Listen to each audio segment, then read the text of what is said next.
Okay, तर आपल्या आजच्या लेक्चरचा टॉपिक आहे करोजन इनहिबिटर. तर याची डेफिनेशन मी तुम्हाला ऑलरेडी सांगितली आहे. करोजन इनहिबिटर म्हणजे काय? तर करोजन इनहिबिटर म्हणजे असे मटेरियल जे की करोजन इनहिबिट करतात, करोजन होऊ देत नाहीत. मग याची डेफिनेशन आहे, corrosion inhibitors is a chemical compound when added to a liquid or gas decreases the corrosion rate of a material. ठीक आहे. मग हे जे करोजन इनहिबिटर्स आहेत त्याच्यामध्ये मग काही सॉलिड्स असतील, लिक्विड्स असतील और गॅसेस मॉलिक्युल्स असतील, लिक्विड और गॅसेस.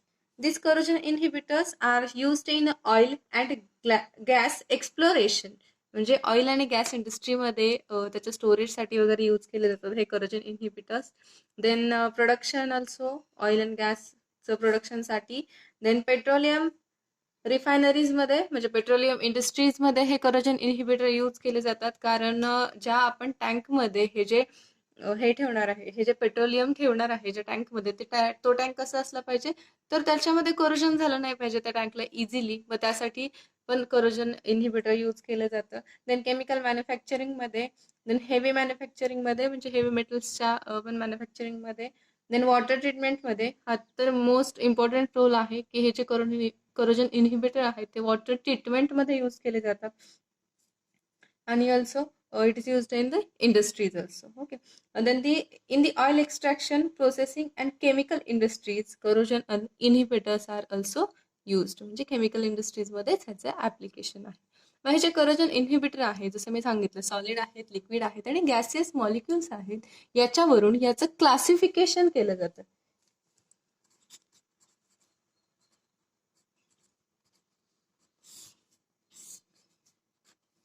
फर्स्ट आहे अकॉर्डिंग टू मेकॅनिझम, सेकंड आहे अकॉर्डिंग टू एन्व्हायरमेंट आणि थर्ड आहे mode of protection. According to mode of protection याचं क्लासिफिकेशन केलं जातं. ठीक आहे, जस्ट मी तुम्हाला याच्यामध्ये कुठले कुठले टाइप्स आहेत ते सांगणार आहे. मेकॅनिझम, अकॉर्डिंग टू मेकॅनिझम म्हटलं तर corrosion inhibitor involve anodic corrosion inhibitors, cathodic आणि मिक्स्ड करोजन इनहिबिटर्स. ते मी तुम्हाला पुढे त्याचे डिटेलमध्ये घेणार आहे. ठीक आहे, मग एन्व्हायरमेंटमध्ये ऍसिड आहेत, अल्कली आहेत, अल्कली करोजन इनहिबिटर्स आहेत. Then neutral corrosion inhibitors also include. Then याच्यामध्ये ऍडसॉर्प्शन, देन फिल्म फॉर्मिंग आणि वेपर फेज.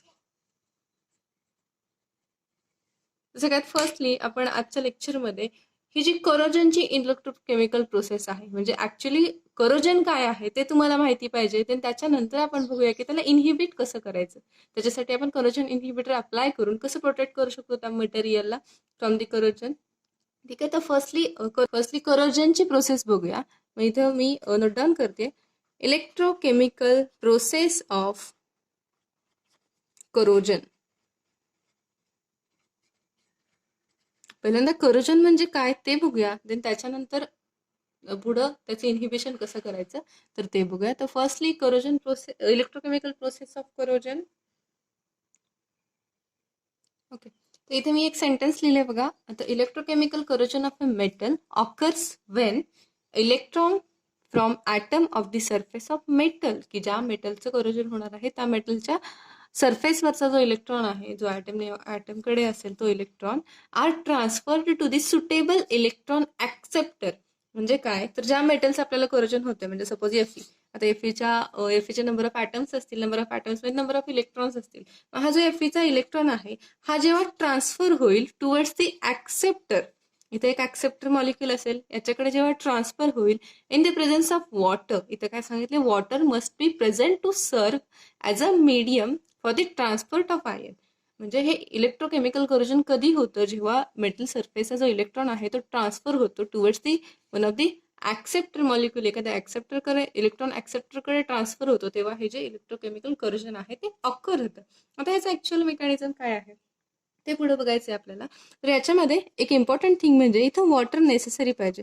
तर मोस्टली आपल्याला माहिती आहे आयर्न, एफईचं करोजन, आयर्नचं करोजन मोस्टली आपण बघितलंय, त्याला ब्राऊन कलर येतो लिटिल बिट. समटाईम आयर्न आपण वॉटरमध्ये प्लेस केलं तर आफ्टर सम डेज त्याचं करोजन झालेलं आपल्याला ऑब्झर्व होतं. पण म्हणजेच काय, तर इथं ही जी इलेक्ट्रोकेमिकल प्रोसेस आहे करोजनची, याच्यासाठी वॉटर नेसेसरी आहे. ठीक आहे. तर याच्यामध्ये इथे सांगितलं electron from metal transfer to the acceptor. मग हा जो ऍक्सेप्टर मॉलिक्यूल आहे, तर acceptor are may be oxygen molecules, these are maybe acids and the cations of less active metal. Okay, याच्यामधलं कोणतंही इथं ऍक्सेप्टर म्हणून प्रेझेंट असेल. आता याची जर इलेक्ट्रोकेमिकल प्रोसेस बघायची झाली तर आपण एक जस्ट एक्झाम्पल घेऊया एफईचं. एफईची इलेक्ट्रोकेमिकल प्रोसेस बघूया, electrochemical process of a corrosion बघूया. देन फर्स्टली असं कन्सिडर करा की this is the one of the plate of FE. ही एक एफईची प्लेट आहे. ओके, ही एक एफई प्लेट आहे. आता ह्या एफई प्लेटवरती इथं एक वॉटर लेअर आहे. आता वॉटर प्रेझेंट आहे, वॉटरच्या प्रेझेन्समध्येच तर काय होतंय, कोरोजन होतंय. सपोज मी याला म्हणते वॉटर फिल्म. इलेक्ट्रोकेमिकल प्रोसेस बघतोय, इथे वॉटर फिल्म आहे. हा एक एफईचा रॉड आहे. सपोज एफई स्ट्रीप असेल इथे मी इथं. तर सगळ्यात फर्स्टली आपला जो एफई असेल तो एफई दिसती एफई. तर सगळ्यात फर्स्टली हा जो एफई आहे, जेव्हा इलेक्ट्रोकेमिकल प्रोसेस होते तेव्हा त्याचं दोन पार्टमध्ये डिवायडेशन होतं. एक होतं ॲनोडिक पार्ट आणि दुसरा होतो कॅथोडिक एरिया. म्हणजे इकडचा जो एरिया असेल, सपोज ह्याला आपण हाफ जर केलं तर यासाठी जो एरिया असेल तो असेल ॲनोडिक एरिया और ॲनोडिक साइड, आणि याला म्हणायचं आपल्याला कॅथोडिक साइड. आता ॲनोडिक आणि कॅथोडिक साइड असं का डिवाइड केलंय, कारण दोन्हीकडे काहीतरी वेगळ्या वेगळ्या रिॲक्शन्स होणार आहेत. मग ॲनोडिक साइडला काय होतं, at the anodic side there is a reaction takes place. मग बघा इथे मी लिहिते ॲनोडिक साइडला कोणती रिॲक्शन होते, तर ॲनोडिक साइडला हा जो एफई आहे तो एफई काय करतो, एफईचं ऑक्सिडेशन होते. ऑक्सिडेशन मध्ये होते म्हणजे एफईचं 2+ स्टेटमध्ये कन्वर्जन होतं आणि एफई काय करेल, 2 इलेक्ट्रॉन लॉस करेल ॲट दिस स्टेज. म्हणजेच तेच आपल्याला इथं लिहायचंय. बघा एफईने काय केलं, सपोज इथे एक मी सर्कलमध्ये काढते. ठीक आहे, तर एफईने काय केलं, एफईचं कन्वर्जन कशामध्ये झालं, एफई 2+ आणि त्यासोबतच एफईने 2 इलेक्ट्रॉन लॉस केले. ठीक आहे, ते इथं नोट डाऊन केलं. आता ही झाली ॲनोडिक साइडची रिॲक्शन. आता जशी ॲनोडिक साइडला एफईचं ऑक्सिडेशन होतं तशा कॅथोडिक साइडला 3 नंबर ऑफ रिॲक्शन्स ऑब्झर्व होतात. मग बघा कॅथोडिक साइड, आता कॅथोडिक साइडला सगळ्यात फर्स्ट रिॲक्शन होते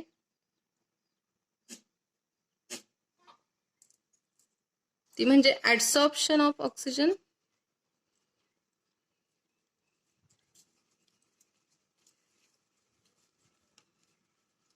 म्हणजे O2 plus 4 molecule of H2, it can be converted into 4 electron plus 4 hydroxyl ion. त्यासोबत आणखी रिॲक्शन आहेत ते म्हणजे लिबरेशन ऑफ हायड्रोजन,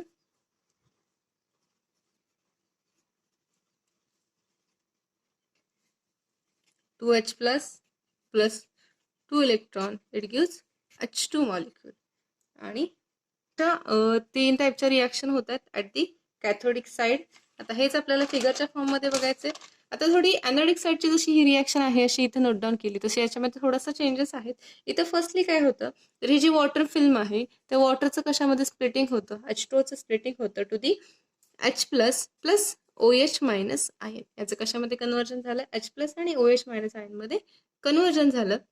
मग याच्यातला जो H+ आयन आहे तो H+ आयन काय करेल, तर हा जो एफईने 2 इलेक्ट्रॉन लॉस केलेत ते 2 इलेक्ट्रॉन गेन करेल. म्हणजे इथं बघा, इथं काय होतंय, इथे सर्कलमध्ये बघा लिहिते, हे जे H+ आयन आहे तिथे सपोज मी 2H+ आयन लिहिते.